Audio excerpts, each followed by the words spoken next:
Hello everybody and welcome back to the Fortress of Solitude. Today we're going to be talking about Superman issue 24 by Joshua Williamson, Eddie Barrows, Iber Ferreira and Alejandro Sanchez. Things calm down just a little bit for Superman and Superwoman this issue, or so it seems, as the super couple are called in by Mercy Graves to SuperCorp as they need to have a special meeting. The super couple arrive early and, to their shock, actually find Lex and Mercy sharing a kiss. The Mercy-Lex relationship is something we've gotten little tidbits of here and there, the most biggest being in the Lex Luthor special. However, it's never been something as substantial as this. This is the first big step in their romantic relationship. I just kind of wish that it had been fleshed out a little bit more, since it's like we've only gotten half of what's really happened between them, since it was only revealed they have feelings for one another, just a couple of issues ago, and now it's like moving on so fast. Mercy is quick to wave away any concerns the two have about her and Lex and take the heroes into Lena's lab, where they are shown the lines of Superman-branded technology that have been developed while observing Superman and his family's battles with their villains, with the idea being that the various thermoskeletons and drones can be used to not just protect the people of Metropolis, but also fight back on their stead. Mercy also believes that SuperCorp has to make a profit, so she plans on selling off this technology and weapons to the highest bidder in an effort to get money for the company and for the people who work for it. Now, this is something we've seen countless times across different characters. Iron Man's done it, hell, even Steel has done it, where the hero or character tries to give away technology meant to help and it ends up being used to hurt someone or a group of people, and I can already tell that's where this is going. It's a common thing, as I said, with the Superman family as well, because Steel has had it happen a number of times where someone has stolen his tech, or Ameritech has tried to recreate his tech or something like that. Superman outrightly rejects this proposition, but before he and Mercy can discuss it any further, Mr. Terrific calls him, telling Superman that aliens have invaded the ruins of Markovia and they need to put together a Justice League team in order to go and figure out what they are doing. They need Superman because they need some heavy hitters. Lois immediately volunteers to go instead, wanting to go on her first ever Justice League mission. Now, I like when books have a little bit of a crossover with one another, and it tying in with Wade's League book where his team is vastly different each issue is great, and the makeup of this team that we get to see Williamson put together here is really cool too, and it feels like a team that he would want to write as well. You've got Creeper, Hawkgirl, Vixen, two of the Blue Beetles, and Mr. Terrific himself, along with Superwoman. It's an interesting makeup for a team and very eclectic makeup. As Lois leaves to join the team, Superman goes with Mercy to learn more about this technology, and as the League make it to Markovia, they find the Khund are the aliens who have invaded and are waiting for them. The team split up, trying to find the Khund commander, since taking him down should stop the Khund in their tracks. Now, the last time we saw these aliens, they were actually being commanded by Superboy, as Connor had gained control of them by beating their former leader. Now, I can't remember whether he gave up the title or whether he still had it at the end of that series, because it happened in the back pages of Action Comics as like a B-plot, but I'm fairly certain he still had command over them, and it makes me wonder why they are attacking Earth heroes here. I guess you could wave it away as it being a different sect or troop of Khund that weren't under his control that are doing it. However, it is just really funny that it's not brought up at all across this, especially when Mark Waid was the one who wrote that Superboy story in the back pages of Action Comics. Superwoman also gets an interesting team up here with Creeper, a character I don't particularly know a lot about, but I know he's kind of like a real weirdo, wacky character. As I said before, this feels like a character Williamson wanted to just put in his little Justice League roster here, just because he's a weird character. And he really is. He kind of proves it across this issue, where he's just kind of doing weird things with opening his eyes and running off into battle just to start some shit. It's really quite fun. Meanwhile, back at SuperCorp, Lena and Lex show Superman a stasis bubble that they have been working on that's inspired by Phantom Zone technology, intending on using it to keep injured people alive until they can make it to hospital. Superman is keenly aware of the huge offensive potential in all of this though, since most of this technology, or a variant of it, has been used against him and his family multiple times over the years.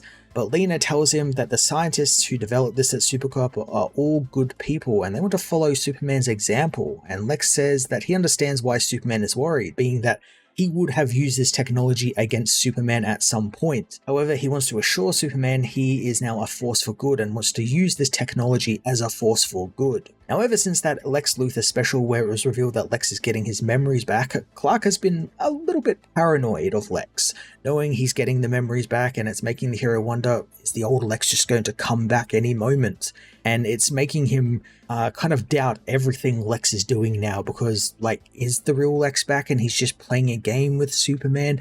He doesn't know, he can't really tell, and that's what really freaks Superman out about this. Couple that with all of the new tech and Superman is rightly worried, wanting to err on the side of caution.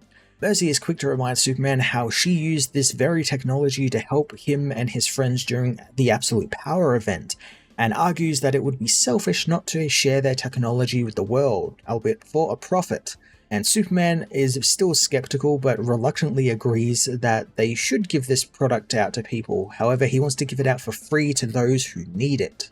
Mercy says that it's still Superman's call since he's in charge of the company, at least until Lex decides to take control again, but before she can finalize any choice, Chief Krakoa and the MPD arrive and place Lex under arrest, revealing Lex was let out of prison because his memories were erased, but now they are coming back, and he's been ordered to return to jail since while he does some good, it can't erase the crimes he's already committed, and thus he can remember he actually committed them, meaning he did commit them, because I think there was a whole thing where if he does not remember, is he technically still Lex Luthor? Is he a different person? Lex calmly agrees to go with them, saying that he needs to actually pay for his crimes, and I'm really glad that he's doing this and that Krakoa is making a comeback in the book and getting involved in Lex's story, which means hopefully he'll be around a little bit more. Lex, of course, needs to go back to prison because he was released in special circumstances, being he had to help deal with Grafton Farm. So it makes sense that he would, after, they've been dealt with and everything's kind of calmed down, that he would eventually go back to jail and continue to serve out his sentence. In Markovia, Superwoman and the Creeper find some of the Khund working on a giant cannon, setting it up for some sort of test. Superwoman wonders why they need such a powerful weapon when the city they're in is just ruined and no one lives there. And she wants to call Terrific before they do anything and sort of figure out what to do next. But Creeper causes a lot of chaos, deciding to leap into action and attack the Khund, causing mayhem not just for the villains but also Superwoman as well, as she rushes to help save her friend. Superwoman helps out, and one of the Khund actually blasts her with a huge energy rifle, but she just shrugs off the blast and knocks him to the ground as if it was nothing. Now, Lois's behavior here is very consistent with how she's being written as a super person, where she's quite rash when it comes to using her powers. She knows she's like invulnerable to anything basically, so she isn't too scared of being hurt or damaged in any way. And we did kind of get a story where she was kind of realizing like how that's not good to have that kind of mentality when saving people and being a hero. But here it kind of looks like it's kind of sort of regressed just a little bit, not a lot, just a little bit, where she's, diving in front of, giant enemy lasers to help save friends and all that sort of stuff. It's hero stuff. It's, the classic hero diving in front of the bullet sort of thing. But she's kind of already learned this lesson that, doing stuff like that, not very smartly, will get her killed, or we could possibly injure her greatly. The other Leaguers meanwhile manage to capture the rest of the Khund and their leader, and Mr. Terrific tells Superwoman that the Khund are there to test their weapons. They weren't there to attack anyone. The Creeper checks out one of the guns and shows it to Superwoman, who seemingly recognizes the weapon now that she can see it clearly. In SuperCorp'S tower, Lena wonders how the police learned Lex was getting his memory back, and Superman admits that he told the police. He says that he needed to be cautious in case Lex returned to his old self, and again the paranoid Superman trying to cover himself and his friends just in case Lex comes back is great, since it's being used to fuel some real actual drama between him and characters like Lena and Mercy, who he hasn't really had many run-ins with across the last couple of issues. He's had some problems with Mercy at the beginning, but things kind of cooled down around Absolute Power, so I like that this is being used to sort of fuel more drama between these characters who already have a very tenuous relationship. Lena retorts that Lex isn't the one he should be watching, revealing that Mercy has actually been lying to Superman and his family this entire time. Luckily, Superwoman arrives to back up Lena's revelation, revealing that one of the guns the Khund had been using had SuperCorp branding all over it. The heroes find Mercy in her private lab, demanding she explain herself, and Mercy fully admits to selling weapons, calling this one the Super Gun, which really upsets Superman that something would his name on it would be called a gun. I also like that she just goes mask off here. She doesn't try and hide the fact that she's doing this or, make up some excuse being that, her boss is someone who can read her heartbeat and her pulse. Superman fires her on the spot, and I like that he doesn't bother listening to any sort of excuse she may or may not have had. Mercy made guns with his name on it and his house symbol on it, and she is now out of the picture. But Mercy isn't going quietly, revealing that her chest opens to reveal Metallo's kryptonite heart, which she recovered from Brainiac's ship. She shows Superman and Superwoman the artifact, and since now that Superwoman has Kryptonian physiology, thanks to having General Zod's powers, she too is affected by the kryptonite. Superman and Superwoman are overwhelmed by the kryptonite radiation, and Lena rushes to help, but Mercy casually knocks her away, saying that she is just following Lex's original plan to remake Superman in his image, and thus expand his empire, as SuperCorp was by and large just one big trap for Superman.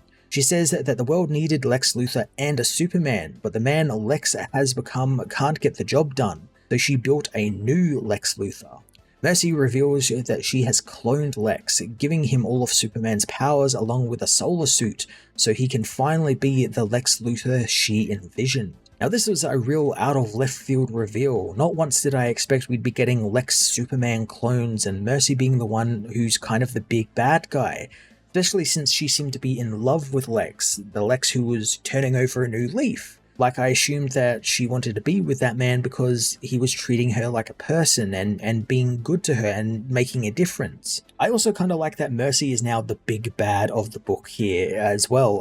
She's always played the sidekick, the lackey character in the background, so I like that she's getting a bit more of a prominent role here. Superman issue 24 slowed things down after the big Doomsday-centric arc to do something a little bit more closer to home for Superman, finally tackling the long-gestating SuperCorp Lex Luthor storyline, and developing it in some surprising ways with some great twists and turns. There are a few hiccups I feel though, especially when it comes to Mercy and Lex's relationship and how I wished we'd gotten a little bit more development on that front. But all in all, it's a pretty entertaining issue. I'm going to give this issue an 8 out of 10.